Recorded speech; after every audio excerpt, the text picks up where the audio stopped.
on the job? No comment. Kellyanne, before we start talking about policy and everything, how is everyone here at the White House in the wake of what happened yesterday? How is the president doing? How is he doing? Thank you very much for asking about the president and everyone else here. Kristen, it's very kind of you. I would ask the same thing of the press corps. Obviously, you're here every day too, in the room. That is your room. That's your second home here, the press briefing room. Thank God everyone's fine, and the president, as he is wont to do, went and resumed the briefing and got right back to work. Obviously, I think we would all add our voices to the long and deep chorus of people who are thanking the Secret Service for yet again doing their jobs, which they do amazingly every single day here. But it's scary. I will tell you, it is scary that people constantly shovel hate and worse toward the president, the vice president, their families, the people who are closest to them. And that has to stop. I guess people are getting very nervous that he's going to get 4 more years. And there are also people out there who, we are one madman or madwoman away from, true tragedy sometimes. I would just hook that into what's going on in some of our major cities across this country, which is so sad and disheartening and also needs to stop, which is the violence and the vandalism, the cutting of the police budgets, the law enforcement budgets. Look at Seattle's police chief, Carmen Best, African-American woman, served in the police force for 28 years, earned her way through the ranks to become the police chief in that beautiful city, and has basically begged the council not to make good on its promise, its threat to cut the budget such that they would eliminate 100 police officers. And she's announced her resignation overnight. And I don't know her personally, but I can imagine that came with great reluctance and sadness for her, because she obviously loves her job and is good at it. But we're seeing that all across our city, and yet it flies in the face of the Gallup poll that was released last week, ladies and gentlemen, where 86% of Americans said that they want the same or more police presence in their communities. That included 83% of Hispanic Americans and 81% of African Americans. So these local elected officials are going against what they see in their own communities with the violence and the vandalism, and go against the people they're meant to serve and protect. So it seems very politically motivated and very sad. Just a little louder, I'm sorry. You mentioned the president might do an event today about vaccines. Can you tell us a little bit about that? And what is the administration's take on Russia's claim to already have? Thanks, Ben. So first, the president is routinely and regularly updated on vaccine therapeutics, in addition to remdesivir and blood plasma, convalescent blood plasma, some of the steroid treatments we're doing. We have 6 candidates, vaccine candidates, fully developing this next step. I think we've got 3 or so in phase 3, which is the final phase, the testing phase. It doesn't seem, based on these reports out of Russia, that they are in that type of phase where you are actually doing the clinical trials, the human trials. I'll let Russia clarify that. But even Dr. Anthony Fauci earlier this month, when he was testifying under oath before Congress, did note, when asked a similar question, that if China and Russia are in the vaccine development and the vaccine distribution, he certainly would hope, good morning, he certainly would hope that they are first testing it the way we would be doing under our FDA regulations. So obviously our own Food and Drug Administration has very stringent, I would say, non-negotiable standards that we have that we must adhere to. And those are probably very different from other countries. So I'm focused on our vaccine developments. The president will be updated formally on this today, and I would imagine that he, in fact, I can promise you that he will be talking about it at his next press briefing. Joe? There are a number of reports that the president is considering a proposed rule that would essentially bar U.S. citizens in Mexico and other countries from coming into the country if there's reason to believe they have coronavirus.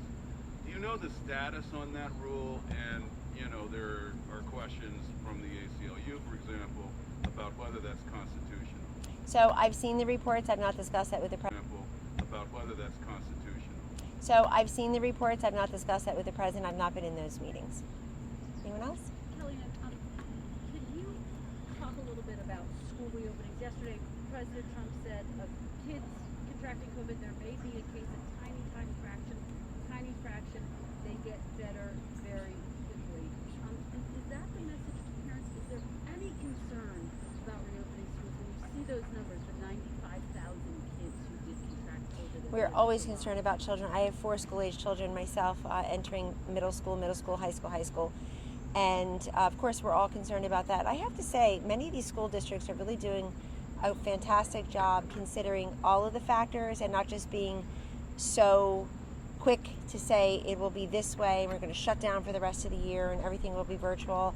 I was reading two of my children's school materials just last night, through the night, actually after midnight, Kristen. Incredibly impressed with how thoughtful and scientific they've been, science-based they've been in approaching this, and as a parent I'm very happy with that. I will say that there's no one-size-fits-all policy, and just as the governors snapped back and said to the president, well, you're not going to tell us when to reopen our states, we're going to do that. A few of them didn't get that right either, but that's their right, that they have that latitude. The same will be true, is true of the schools. Each state or each local jurisdiction will make those decisions for themselves. What does surprise me is how little of a voice the parents themselves are having. They're surveying parents everywhere. Do you feel comfortable? And do you feel that it's safe for your son or daughter or both to go back to school? And overwhelmingly in some of these districts, the parents are saying, yes, I feel safe and I want them back in school. I know what's best for my child. I know I need to return to work. I know I worry about mental health challenges and nutritional programs and the like. And yet the schools are bigfooting the parents and saying, nope, never mind, this is our decision.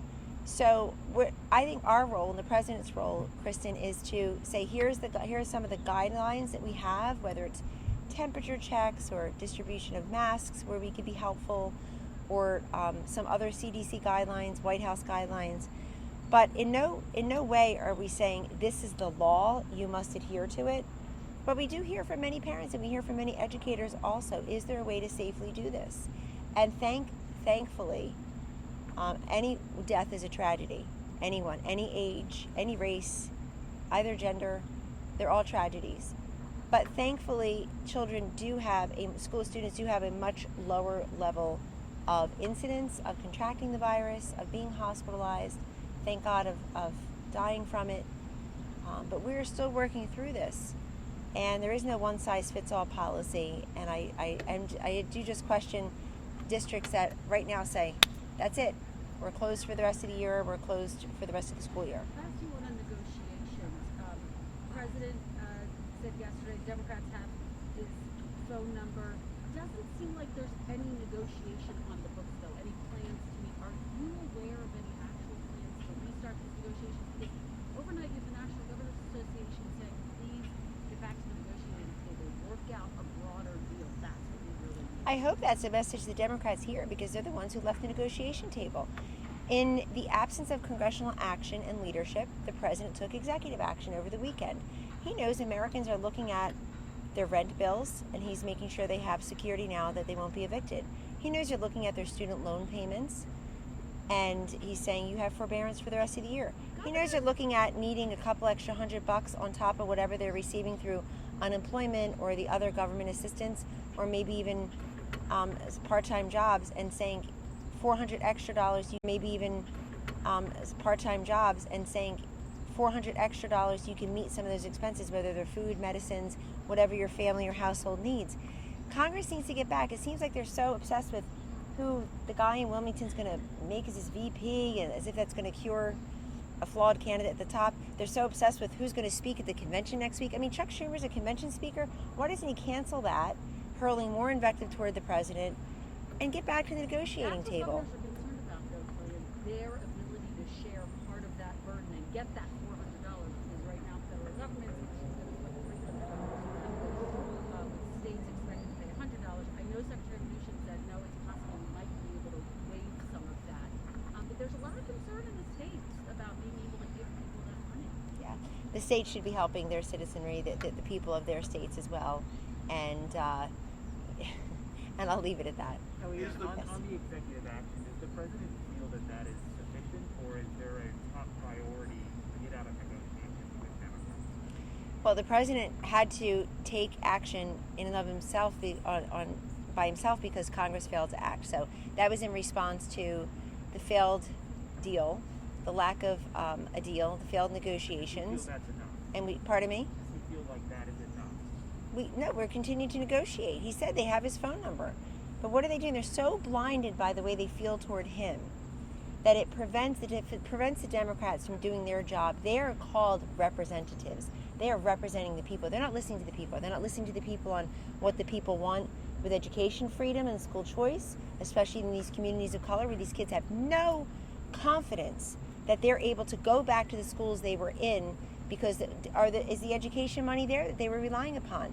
They're not listening to their constituents saying we need more money. They're not listening to their constituents say we don't want you to cut the police budgets. We want more or the same police presence, not less. They're not listening. They're listening to political pollsters. They're listening to the marginalized, extreme radical elements of their party, which was not a place that Joe Biden resided in the Democratic Party for most of his 50 years in the swamp.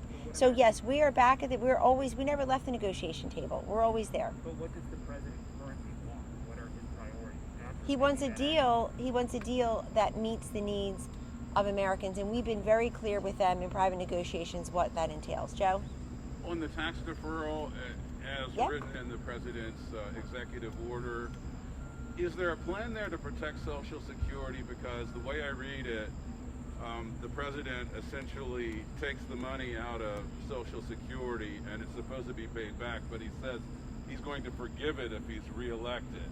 So how does the Social Security Trust Fund remain solvent in a situation like that? Well, the Social Security Trust Fund is always risking insolvency. That is a horrible problem that we inherited in this administration, certainly. But I will say this, as a candidate, as president, Donald J. Trump has said he is not touching entitlements. And of course, Medicare, and he's made good on that, Social Security, Medicare, Medicaid. Medicare premiums have gone down the entire time he's been here. That's what Administrator Verma tells us. That's what we say. And he has tried to shore up Medicare and Medicaid, Social Security. So he will continue to make good on his 5-year promise now to not touch Social Security and Medicare. But look, they left him with no choice.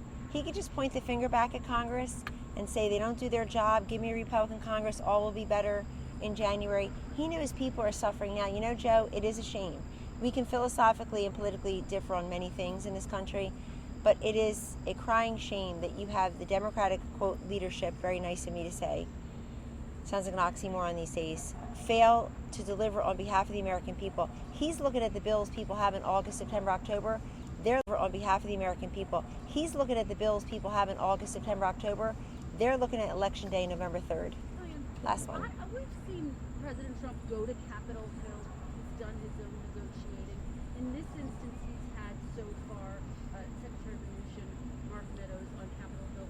Are there any plans for the president to get more directly involved? Are we going to see a trip to Capitol Hill, or is he going to invite lawmakers here to try to get this broader deal done? Well, either can happen.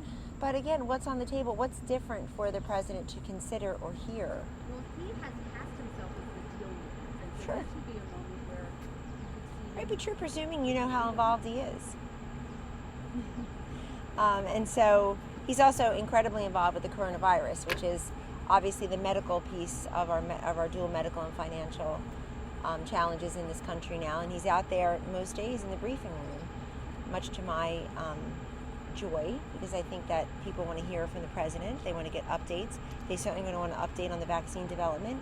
They probably are waking up to the news this morning like Russia's beating us at vaccine development. They need to understand that likely would never pass FDA muster and approval.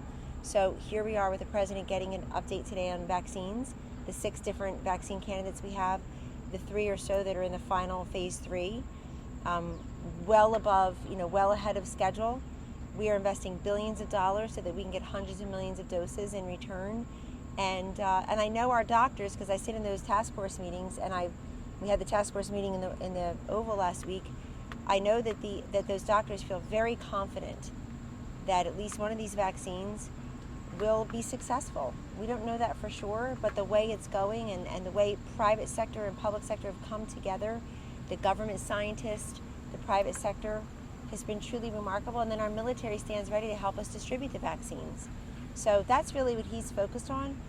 If people want to come here and talk to him, he's willing to do that. If they wanted to go to Capitol Hill, I'm sure he could take the 5-minute trip. But the question really is what is on the table and how more serious are people going to be this week compared to how unserious they were last week, and how downright silly and stop from work they're going to be next week at their political convention. Can you just get your thought on Biden's VP picks? Is there a candidate for this White House who's president sees as the biggest potential challenge for this ticket? No, the biggest challenge to Joe Biden is Joe Biden, and that's pretty clear. I don't think anybody he picks will cure all the flaws at the top of the ticket, and the concern that so many Democrats have about their nominee. They are just kicking themselves like donkeys that they got Joe Biden as opposed to the other 25 Democrats who were running in the woke is a joke, woke is broke party. No, I don't see any of them as a major threat. But also, I think that Joe Biden has boxed himself in as to, going early to say, I'm going to pick a woman. I think it could be a big surprise. I have my ideas about who he should pick, but I'm not giving him any advice. The president knows how I feel, so I've put it. I'm a little bit of an outlier in this building. I'll write it down. I'll write it down for Before you. you go, well, what's Put it in the point- lockbox. What's the point of the president signing an executive order to protect Americans with pre-existing conditions? That was kind of confusing last night. I mean, given the fact that we've already got a law. The point? Yeah. To make sure that people know when he is able to pass his health care plan that pre-existing conditions are protected, dead stop, end of story. And it's also just to cure all the lies that are told that he is against protecting pre-existing conditions. People should not be peddling that lie. It scares people, and it's only for political gain, and it's flatly false. Also, he had the board last week that we had worked on. He's the healthcare president, and the board was single-spaced bullets, price transparency, surprise medical billing, associated health plans, health care reimbursement arrangements, and then that's just the non-COVID stuff. Also, kidney care, insulin being $35 maximum copay a month for our seniors on Medicare Part D, Joe. After they told us that if it's $50, they stop filling those prescriptions, they stop using the entire prescription, the entire dose. So the list goes on and on. I'm happy to give you the list. He showed it last week on the screens in the briefing room, which I thought was fantastic. And that's apart from everything that's been done with COVID, where all the relief and free testing and free treatment for all the uninsured Americans, $175 billion in counting reimbursement of our great hospitals, the trillions of dollars in the CARES package, including the billions that have gone to each and every state and the territories. I mean, the list goes on and on of everything he's developed, and now we continue to develop these therapeutics and vaccines. So I call him the healthcare president. We have great evidence of that. He will continue to work on that, COVID and non-COVID, for the American people. But pre-existing conditions being protected and covered is at the top of the list, or not the top item for many Americans. And he wants to make sure that he's correcting the record and curing the political false talk, that people are worried that it's not going to be protected, and he wants people to know he's protecting them. He's been working with his lawyers to figure out how to do that. Thank you. Have a great day. Thank you, Kellyanne.